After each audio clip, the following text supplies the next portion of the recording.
الحمد لله وكفى وسلام على عباده الذين اصطفى خصوصا على سيد الرسل وخاتم الأنبياء وعلى آله وأصحابه الأتقياء. أما بعد فأعوذ بالله من الشيطان الرجيم. بسم الله الرحمن الرحيم.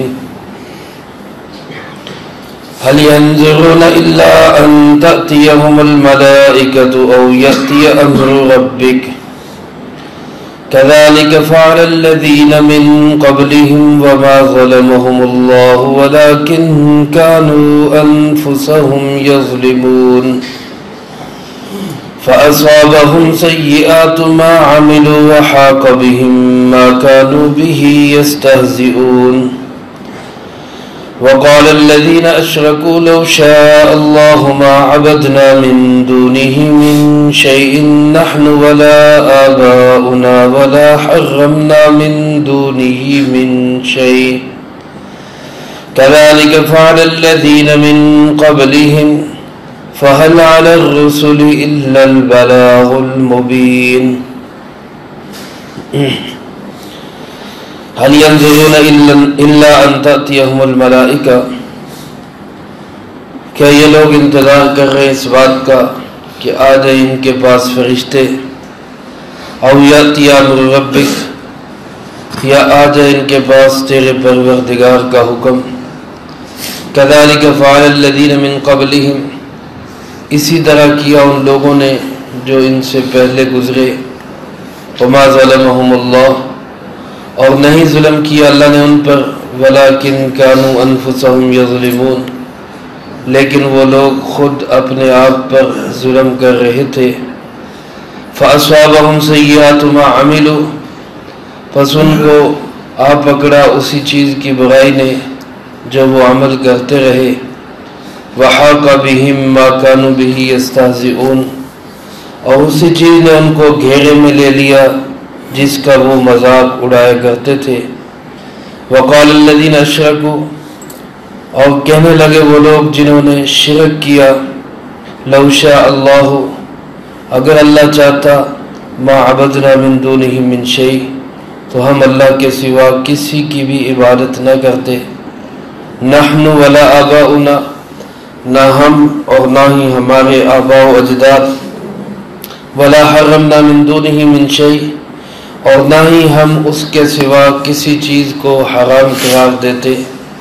كذلك فعل الذين من قبلهم، ایسا ہی کیا ان لوگوں نے جو ان سے پہلے گزرے. فهل على الرسل الا البلاغ المبين، پس کیا ہے رسولوں کی ذمہ داری سوائے کھلم کھلا تبلیغ کے.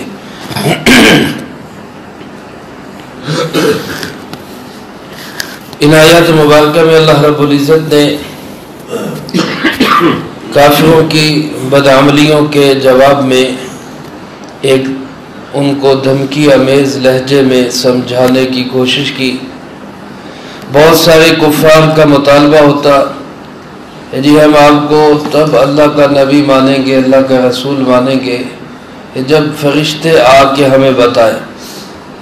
خود ہمارے اوپر فرشتے آئے اور وہ آ کے کہے کہ یار مان لو اس کو اللہ کا نبی ہے. ایسی صورتحال پیش ہو تو پھر ہم سوچ سکتے ہیں، یا کہتے کہ جو عذاب لینا ہے لے آ، دیکھ لیں گے جب آئے گا دیکھی جائے گی. تو اللہ رب العزت نے اس کے جواب میں ارشاد فرمایا کہ کس چیز کا یہ انتظار کر رہے ہیں. هل ينظرون، کیا یہ لوگ اس چیز کا انتظار کر رہے ہیں ان تأتیہم الملائکہ، کہ ان کے پاس فرشتے آ جائیں. فرمایا فرشتے جب آ جاتے ہیں تو پھر آ ہی جاتے ہیں، پھر اس کے بعد مہلت نہیں رہتی. موت کا فرشتہ جب آ جاتا ہے تو وہ فرشتہ ہی ہوتا ہے، پھر اس کے بعد انسان لاکھ روئے پیٹے چلائے منت سماجت کرے، ایک لمحے کی مہلت نہیں دی جاتی. لا یستأخرون منہ ساعة ولا یستقدمون، ایک ساتھ ایک لمحہ ایک گھڑی نہ اس میں تقدیم ہوگی نہ تاخیر ہوگی. میرے عزیز دوستو، اللہ پاک نے یہ سارا نظام پردہ غیب کے اندر رکھا ہے. فرشتے ہمیں نظر نہیں آتے، ہمیں ان پہ ایمان رکھنا ہے. موت برحق ہے، ہمیں اس پہ ایمان رکھنا ہے۔ قبر کا عذاب برحق ہے، ہمیں اس پہ ایمان رکھنا ہے۔ مرنے کے بعد دوبارہ جی اٹھنا نظر کوئی نہیں آتا، لیکن برحق ہے، ہمیں اس پہ ایمان رکھنا ہے۔ یہ ساری چیزیں پردہ غیب کے اندر ہیں، اور ان غیب کی چیزوں پہ ایمان رکھنا ہی اصل ایمان ہے۔ جب یہ نظر آنے لگ جائیں گی، فرشتے نظر آنے لگ جائیں گے، اگلے مناظر نظر آنے لگ جائیں گے، پھر اگر کوئی کہے میں ایمان لے آیا تو یہ تو ایمان ہی نہیں ہے۔ دیکھ کے ماننا یہ کوئی ایمان نہیں، یہ تو بن دیکھے کے سودے ہیں۔ جیسے وہ بہلول میں بیٹھے تھے نا راستے میں، اس نے کہا کہ بھائی یہ کون ہے، اس کی جو مدد کر دے، میں اس کے لیے جنت کا لکھ کے دیتا ہوں، اللہ اس کو جنت دے۔ زبیدہ گزری وہاں سے، اس نے جھٹ سے لکھ کے دے دیا، اس نے امداد کر دی، اس نے لکھ کے دے دیا کہ تمہارا یہ مال۔ ادھر سے ہارون الرشید آیا تو وہ کہنے لگا جا جا بابا کیا کر رہا ہے، ایسے خام کا جنت کی ٹکٹیں بیچا، ایسے جنتیں ملتی۔ اس نے نہ اس پہ یقین کیا۔ رات سویا تو خواب میں دیکھا بڑا خوبصورت عالیشان محل، اور اس کی پیشانی پہ لکھا ہوا قصر زبیدہ۔ اس نے کوشش کی اس میں جانے کی، تو فرشتوں نے روک دیا کہ جناب یہ آپ کا نہیں ہے، یہ زبیدہ کا ہے۔ پھر کس صلے میں ملا؟ وہ جو فقیر بہلول درویش کی اس نے مدد کی، اس کے صلے میں اللہ نے عطا کیا۔ اب آنکھ کھولی تو اٹھ کے بھاگا بہلول کی خدمت میں، اس سے بڑا نذرانہ اور ہدیہ لے کر۔ ابھی پہنچا ہی ہے تو حضرت نے دیکھتے ہی فرمایا ہارون الرشید دیکھ کے سودے نہیں ہوتے، آخرت کے سودے بن دیکھے ہوتے ہیں، اب نہیں ملے گا۔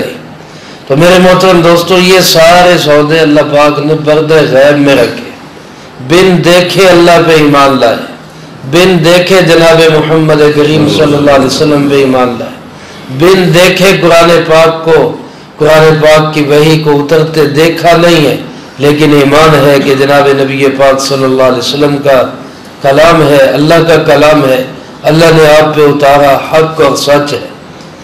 اللہ پاک فرماتے کس چیز کا انتظار کر رہے ہیں؟ فرشتوں کا۔ وہ آ گئے تو پھر آ گئے، پھر مہلت کوئی نہیں۔ یہ اس چیز کے انتظار میں بیٹھے ہیں کہ یاتی امر ربک، رب کا، تیرے رب کا حکم آ جائے، اس کا انتظار کر رہے ہیں۔ اور رب کا حکم، اس سے مراد کیا ہے؟ اللہ کا عذاب، امر عذاب۔ تو عذاب کا جب حکم آ جائے گا پھر بھی مہلت ختم ہو جائے گی، تو اس سے پہلے مانو، ماننا ہے، ایمان لانا ہے تو اس سے پہلے ایمان لاؤ۔ مرتے ہوئے تو فرعون بھی کہنے لگ گیا تھا آمنت برب ہارون و موسیٰ، میں ہارون اور موسیٰ کے رب پہ ایمان لاتا ہوں۔ تو اللہ نے اس کے ایمان کو قبول نہیں کیا، کیونکہ اب سب کچھ نظر آنے لگ گیا، اس کے ایمان قابل قبول نہیں ہوا، کوئی فائدہ نہیں دیا اس کے ایمان۔ تو میرے بھائیوں، یہ زندگی بڑی قیمتی ہے، اس زندگی کے ساتھ آخرت کی ساری نعمتیں جڑی ہوئی۔ اللہ پاک ارشاد فرماتے ہیں یہ جو رویہ ان کا ہے، یہ جو ان کا رویہ ہے، كَذَلِكَ فَعَلَ الَّذِينَ مِن قَبْلِهِمْ، ایسا ہی کیا ان لوگوں نے جو ان سے پہلے گزرے۔ یہ اس ایک جملے کے اندر کافروں کے لیے تو دھمکی کا پیغام ہے، سنو تم سے پہلے بھی یہی کچھ کرتے رہے، تم بھی یہی کرو گے تو جو ان کا حشر ہوا تمہارا بھی یہی ہوگا۔ قوم عاد، سمود، قوم شعیب، قوم لوط، یہی کچھ سب کرتے رہے، یہی کرو گے تمہارا انجام بھی یہی ہوگا۔ دوسری طرف اسی جملے کے اندر تسلی کا پیغام ہے جناب محمد کریم صلی اللہ علیہ وسلم کے لیے براہ راست۔ آپ کے ساتھ دین کی محنت کرنے والے صحابہ ہوں، آج کی امت کے لوگ ہوں، ان سب کے لیے یہی تسلی کا پیغام ہے کہ جو کچھ آج کے کافر ایمان والوں کے ساتھ کر رہے ہیں پہلوں نے بھی یہی کچھ کیا تھا۔ کوئی گھبرانے کی ضرورت نہیں، کوئی ڈرنے کی ضرورت نہیں، کوئی پریشان ہونے کی ضرورت نہیں، بس اپنے کام میں لگے رہنے کی ضرورت۔ فرمایا جب ہمارے عذاب کا کوڑا برسا، ہم نے گرفت میں لیا، تو پھر کوئی یہ نہ کہے کہ اللہ نے ظلم کر دیا، کوئی یہ نہ کہے زیادتی ہو گئی ان کے ساتھ، بلکہ فرمایا وما ظلمہم اللہ، اللہ کسی پہ ذرہ بر بھی ظلم نہیں کرتے۔ وما ربک بظلام للعبید، تیرا پروردگار بندوں پہ ظلم کرنے والا نہیں ہے۔ فرمایا اللہ ذرا بھی ظلم نہیں کرتے، ولیکن کانوا انفسہم یظلمون، لیکن یہ ظالم خود اپنے آپ پہ ظلم کرتے ہیں۔ آج میرے دوستو اگر کوئی اللہ کا نافرمان ہے تو وہ کسی اور کا نقصان نہیں کر رہا، اپنا نقصان کر رہا ہے، کسی اور پہ ظلم نہیں کر رہا، اپنے آپ پہ ظلم کر رہا ہے۔ اللہ پاک فرماتے فَأَصَابَهُمْ سَيِّئَاتُ مَا عَمِلُوا، جو برائیاں انہوں نے کی انہی برائیوں کی مصیبت ان کو پہنچ گئی۔ أَصَابَهُمْ سَيِّئَاتُ مَا عَمِلُوا، انہی کی کرتوتوں کا انجام، انہی کی کرتوتوں کا نتیجہ ان کو مل گیا۔ میرے عزیز دوستو، بعض گناہ ایسے ہوتے ہیں جن کا بدلہ اللہ دنیا میں عطا کر دیتے ہیں۔ اللہ پاک نے ارشاد فرمایا ظَهَرَ الْفَسَادُ فِي الْبَرِّ وَالْبَحْرِ بِمَا كَسَبَتْ أَيْدِي النَّاسِ، یہ زمین اور خشکی میں اور تری میں، سمندروں میں جو فساد برپا ہے، جو ظلم ہے، زیادتی ہے، لوٹ مار ہے، بدامنی ہے، خوف ہے، اس کا اصل سبب کیا ہے؟ اللہ پاک ارشاد فرماتے ہیں لوگوں کے ہاتھوں کی کمائی، بما کسبت ایدی الناس، لوگوں کے اپنے کرتوت ہے، انسانوں کی اپنی بدعملیاں ہیں، جس کا نتیجہ ان کو عذاب کی شکل میں گھیر لیتا۔ فرمایا وحاق بہم ما کانوا بہ یستہزئون، جس چیز کا یہ مذاق اڑاتے ہیں وہی چیز ان کو گھیرے میں لے لیتی، وہی چیز ان کو آ پکڑتی۔ کافر مذاق اڑاتے تھے لے جو عذاب لانا ہے، اسقط علینا کسفا من السماء، آسمان کا جو ٹکڑا گرانا گرا لے، نہیں مانتے ہم۔ جس چیز نے ان کو، جس کا مذاق اڑاتے تھے وہی گھیر لیتی تھی۔ ابو جہل نے مذاق اڑایا جناب نبی پاک صلی اللہ علیہ وسلم کا، آپ کے ساتھیوں کا، تمہارے پاس ہے کیا؟ مٹھی بھر لوگ ہو، تمہاری سنتا کون ہے؟ تمہارے پیچھے کون ہے؟ کوئی قوت نہیں، کوئی اقتدار نہیں، کوئی تمہارے پاس چیز نہیں، تو تم کیا کر لو گے ہمارا؟ مذاق اڑایا۔ حتیٰ کہ بدر کی لڑائی میں جاتے ہوئے یوں دعا کر کے گیا غلاف کعبہ پکڑ کے، یا اللہ محمد صلی اللہ علیہ وسلم اور ہم میں سے جو حق پہ ہے اس کو فتح عطا فرما۔ اس کو اتنا یقین اپنے آپ کے حق پہ ہونے کا، اتنا یقین کہ غلاف کعبہ پکڑ کے بھی یہ نہیں کہہ رہے یا اللہ ہمیں فتح دے دے، یہ کہہ رہے جو حق پہ اس کو فتح دے۔ تو پھر اللہ نے دکھا دیا بدر کے اندر وہی نہتے صحابہ تلواروں سے خالی ہے، اسلحے سے خالی ہے، پاس کچھ بھی نہیں، ایمان و یقین کی دولت کے سوا کچھ نہیں، جناب محمد کریم صلی اللہ علیہ وسلم پہ فدا ہونے کے جذبے کے سوا کچھ نہیں ہے پاس۔ اللہ نے میدان جب نتیجہ دکھایا تو میدان کس کے ہاتھ میں تھا؟ جناب محمد کریم صلی اللہ علیہ وسلم۔ اور میں جس کا مذاق اڑاتے تھے اسی چیز نے گھیر لیا۔ میرے محترم دوستو، آج اگر دین کا مذاق اڑایا جائے، داڑھی پگڑی کا مذاق اڑایا جائے، اہل حق کا مذاق اڑایا جائے، تو اس میں گھبرانے کی ضرورت نہیں، پریشان ہونے کی ضرورت نہیں۔ یہ کوئی پہلی دفعہ نہیں ہو رہا، یہ سلسلہ شیطان سے شروع ہوا ہے، یہ قیامت تک چلے گا۔ اسی کے دوران جینا اور اسی کے دوران حق کی محنت کرنا، یہی ہماری ذمہ داری ہے۔ ایک اور سوال کا جواب، کافروں کا ایک اور بہت بڑا شبہ تھا، آج بھی بہت سارے لوگ یہ شبہ پیش کر دیتے ہیں، کہتے ہیں جی اگر ہم شرک کر رہے ہیں، کافر کہتے ہیں اگر ہم بتوں کی پوجا کر کے شرک کر رہے ہیں، اگر کہتے کہ جناب یہ سب کچھ جو کر رہے ہیں یہ غلط ہے، تو اللہ ہمیں روک کیوں نہیں دیتا؟ اللہ ہمیں زبردستی کیوں نہیں روک دیتا؟ قال الذین اشرکوا، مشرک لوگ کہنے لگے لو شاء اللہ، اگر اللہ چاہے تو ما عبدنا من دونہ من شیء، ہم اللہ کے سوا کسی کی عبادت نہ کریں، نحن ولا آباؤنا، نہ ہم نہ ہمارے آباء و اجداد، ولا حرمنا من دونہ من شیء، اور ہم اللہ کے حکم کے بغیر کسی چیز کو حرام نہ بنائیں، کسی حلال کو حرام نہ کریں، کسی حرام کو حلال نہ کریں۔ اگر اللہ ہمارے ساتھ راضی نہیں ہے تو وہ ہمیں روکتا کیوں نہیں؟ اپنے غلط کاموں کی دلیل اس بات کو بناتے ہیں کہ اللہ ہمیں روکتا کیوں نہیں، اللہ ہمارا ہاتھ کیوں نہیں پکڑتا؟ اللہ ہمیں شرک سے زبردستی کیوں نہیں ہٹا لیتا؟ میرے محترم دوستو، یہ ایسا شبہ ہے، یہ ایسی بھونڈی ایک دلیل ہے، اور ایک ایسا جو ہے عذر ہے، اس کو کہتے ہیں نا عذر لنگ۔ یہ وہ عذر لنگ ہے جس کا جواب دینا بھی اللہ نے مناسب نہیں سمجھا۔ اللہ پاک نے اس شبہ کا ذکر تو کر دیا، اس کو قابل جواب بھی نہیں سمجھا کہ یہ بھی کوئی جواب دینے والی چیز۔ اس بات کو ہر آدمی جانتا ہے، ہر ذی فہم اور ذی شعور جانتا ہے کہ انسان کو اللہ نے جو ساری مخلوقات پر فوقیت دی ہے، اشرف بنایا ہے، وہ اسی اختیار کی وجہ سے تو بنایا ہے۔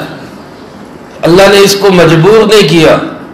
اس لیکن باقی ساری مخلوقات ہے، سمندر اللہ کی اطاعت کر رہے، سورج اللہ کی اطاعت کر رہے، درخت اللہ کی اطاعت کر رہے، فرشتے اللہ کی اطاعت کر رہے، جبرائیل جیسا طاقتور اور انتہائی قوت رکھنے والا فرشتہ اللہ کے سامنے ایک چڑیا سے زیادہ حیثیت نہیں رکھتا، اطاعت کر رہے، فرما برداری کر رہے۔ کتنے قداور جانور ہیں، اللہ کے حکم کی خلاف ورزی سر منہ بھی نہیں کرتے، فعل برابر بھی نہیں کرتے۔ انسان کو پھر اشرف مخلوقات کیوں کہا گیا؟ یہ اسی اختیار کی وجہ سے، اسی امانت کی وجہ سے، جس کو اللہ رب العزت نے فرمایا نا اِنَّا عَرَضْنَا الْأَمَانَةَ عَلَى السَّمَاوَاتِ وَالْأَرْضِ وَالْجِبَالِ، ہم نے امانت آسمانوں، زمینوں، پہاڑوں پہ اتاری۔ سب نے ہاتھ جوڑ لیے کہ جناب ہمیں یہ امانت نہیں چاہیے، ہمیں یہ امانت نہیں چاہیے۔ اللہ پاک فرماتے ہیں اور انسان نے اس امانت کو قبول کر لیا۔ یہ امانت کیا تھی کہ اپنی مرضی سے چلنا، اپنی مرضی سے دین پہ چلنا، انسان نے اس کو قبول کر لیا۔ یہی انسان کا امتحان ہے، گناہوں کے اسباب ہوتے ہوئے گناہوں سے بچے۔ آج اگر کوئی فرشتہ کہے، جبرائیل امین علیہ السلام کہے میں نے کبھی کوئی بد نظری نہیں کی، تو بھائی آپ کا کیا کمال ہے؟ آپ کے اندر اللہ نے بد نظری کا جذبہ ہی نہیں رکھا۔ اگر کوئی فرشتہ کہے کہ جناب میں نے کبھی حرام نہیں کھایا، تو بھائی آپ کا کیا کمال ہے؟ آپ کے اندر اللہ نے کھانے کی صلاحیت ہی نہیں رکھی۔ ایک اندھا آدمی جس کی بینائی نہیں ہے وہ کہے کہ جناب میں نے کبھی بد نظری نہیں کی، تو حضرت صاحب آپ کا کیا کمال ہے؟ آپ کے پاس آنکھیں ہی نہیں ہے۔ ایک بہرا آدمی کہے کہ جناب میں نے کبھی گانا نہیں سنا، کبھی غیبت نہیں سنی، کبھی کوئی غلط چیز نہیں سنی، تو جناب آپ کا کیا کمال ہے؟ آپ کے اندر سننے کی صلاحیت ہی نہیں ہے۔ کمال تو اس شخص کا ہے جس کے پاس آنکھیں ہیں، دیکھ سکتا ہے، دل کے اندر گناہ کا جذبہ ہے، اور اس کے باوجود اپنے آپ کو روکتا ہے کہ میرے اللہ کا حکم ہے، میں نے نہیں دیکھنا۔ یہ کمال ہے، اور اس کمال پہ اللہ فرشتوں پہ فخر کرتا ہے، اے یہ دیکھو میرا بندہ، سارے غلط جذبات دل میں ہوتے ہوئے پھر میری خلاف ورزی نہیں کر۔ رمضان کے اندر روزہ رکھتے تو روزہ کیوں ایسی عبادت بنا دی گئی کہ اللہ فرماتے ہیں اس کا بدلہ میں خود ہوں، میں خود مل جاتا ہوں۔ اتنی بڑی عبادت، روزہ رکھا، صوم لی وانا اجزی بھی یا اجزا بھی، میں اس کے بدلے میں خود مل جاتا ہوں۔ کیوں؟ کہ اس لیے کھانے کا جذبہ ہے، پینے کی ضرورت ہے، محتاج ہے، اور بھوک پیاس لگی ہوئی ہے، پھر بھی رکا ہوا ہے۔ کس لیے؟ اللہ کا حکم ہے، اللہ کا حکم۔ اور میرے عزیز دوستو، یہ اختیار ہی ہے۔ شرک کا ماحول ہے، پھر شرک سے بچے۔ بے حیائی کا ماحول ہے، پھر بے حیائی سے بچے۔ گناہ کا ماحول ہے، پھر گناہ سے بچے۔ بازاروں میں چلے جائے، سود کا ماحول ہے، اس کے باوجود سود سے بچے۔ معاشرے کے اندر گالم گلوچ کا ماحول ہے، اس کے باوجود اپنی زبان کو گالی گلوچ سے پاک رکھے۔ لوگ بات بات پہ بد اخلاقی اور اخلاق سے گری ہوئی باتوں کی طرف جاتے ہیں۔ اس ماحول میں رہتے ہوئے اپنے آپ کو اخلاقیات کا پابند کرے، اسی کا نام تو انسانیت ہے، اسی کا نام تو اللہ کا مقبول بندہ ہونا ہے۔ اس سارے گناہوں کے حوال اور ماحول کے باوجود انسان اپنے آپ کو اللہ کا بندہ بنا کے چلے۔ لیکن فرماتے ہیں یہ کافر اسی کو شبہ، اسی کو دلیل بنا کے پیش کرے، لو جی غلط ہے تو اللہ روک کیوں نہیں دینا؟ اللہ ہمیں زبردستی کیوں نہیں روک دیتا؟ اللہ چاہے تو زبردستی روک سکتا ہے، پورا اختیار ہے، قادر مطلق ہے، لیکن پھر امتحان نہیں رہتا۔ یہی امتحان اللہ نے رکھا ہے۔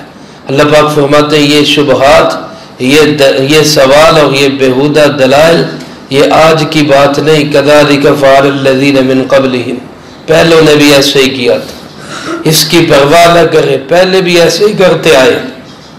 فرمایا اس کا جواب کیا دیا؟ کچھ بھی نہیں، بلکہ صرف اتنا فرمایا میرے محبوب آپ کی ذمہ داری کیا ہے؟ آپ کی ذمہ داری کیا ہے؟ حل علی الرسل الا البلاغ المبین، رسولوں کے ذمے صرف یہ ہے کہ وہ کھول کر تبلیغ کرتے، ہر بات کھول کر بیان کرتے، واضح طور پہ لوگوں کے سامنے رکھ دے. زبردستی چلانا یہ رسولوں کی ذمہ داری نہیں ہے.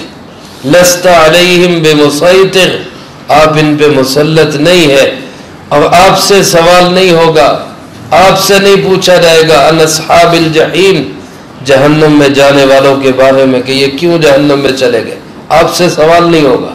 جناب نبی پاک صلی اللہ علیہ وسلم کو کہا جا رہا ہے آپ سے نہیں پوچھا جائے گا کہ یہ کیوں جہنم میں گئے، جو جاتا ہے جائے، آپ صرف تبلیغ کریں. آپ کا کام صرف یہ ہے کہ آپ دین پہنچائیں، اپنے کام میں لگے رہیں، باقی ان کا انجام کیا ہوگا اس کو اللہ کے سپرد کریں، وہ جانے اور اس کے بندے جانے. اور میرے عزیز دوستو، یہی ذمہ داری آج جناب محمد کریم صلی اللہ علیہ وسلم کی امتی ہونے کی حیثیت سے، آپ کے مورث اور وارث ہونے کی حیثیت سے یہی ذمہ داری آج ہماری ہے. ہم پوری دنیا کے انسانوں کو اللہ کے نبی کا پیغام کھول کر سنا دیں، کھول کر بیان کر دیں، واضح طور پہ ان کے سامنے رکھ دیں. پھر کسی کی مرضی ہے وہ سیدھے راستے پہ چلے، کسی کی مرضی ہے وہ غلط راستے کا انتخاب کرے. فمن شاء فلیؤمن ومن شاء فلیکفر، اللہ فرماتے جس کا جی چاہتا ہے ایمان لائے، جس کا جی چاہتا ہے کفر اختیار کرے. ہم نے سب سامنے رکھ دیا. فَأَلْهَمَهَا فُجُورَهَا وَتَقْوَاهَا، فجور بھی سامنے رکھ دیا، تقوی بھی سامنے رکھ دیا. اب مرضی تمہاری ہے کس راستے کا انتخاب کرتے. اور میرے عزیز دوستو، ہمارے لیے بہت بڑا امتحان بھی ہے، اور یاد رکھیں جس کا امتحان لیا جاتا ہے اسی کو بڑے درجے ملتے ہیں. وہی اسٹوڈنٹ آگے بڑھتا ہے جو امتحان میں بیٹھتا ہے. جو امتحان سے جی چرائے اس کو اگلے مراتب نہیں ملتے. اور یہی ہمارا امتحان ہے. اگر آپ اس امتحان کو قبول کریں اور اس میں اعلیٰ نمبر حاصل کرنے کی کوشش کریں تو یقین اللہ کی مدد ہمارے ساتھ ہوگی اور اللہ ہمیں اعلیٰ درجات نصیب فرمائے. اللہ پاک ہم سب کو قرآن و سنت کی صحیح سمجھ نصیب فرمائے. جو کہا سنا اس کو زندگی میں لا کے دوسروں تک پہنچانے کی توفیق عطا فرمائے. اللہم لک الحمد کما ینبغی لجلال وجہک وعظیم سلطانک. اللهم لا احصي ثناء عليك انت كما اثنيت على نفسك. اللهم لك الحمد كما انت اهله، وصل على محمد كما انت اهله، وافعل بنا ما انت اهله، فانك اهل التقوى واهل المغفرة. اللهم ربنا ظلمنا انفسنا وان لم تغفر لنا وترحمنا لنكونن من الخاسرين.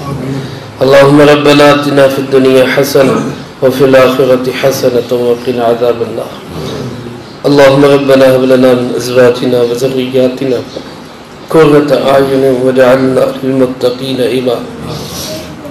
اللهم ربنا تقبل منا انك انت السميع العليم وتب علينا انك انت التواب الرحيم. صلى الله على النبي الكريم وعلى آله واصحابه اجمعين برحمتك يا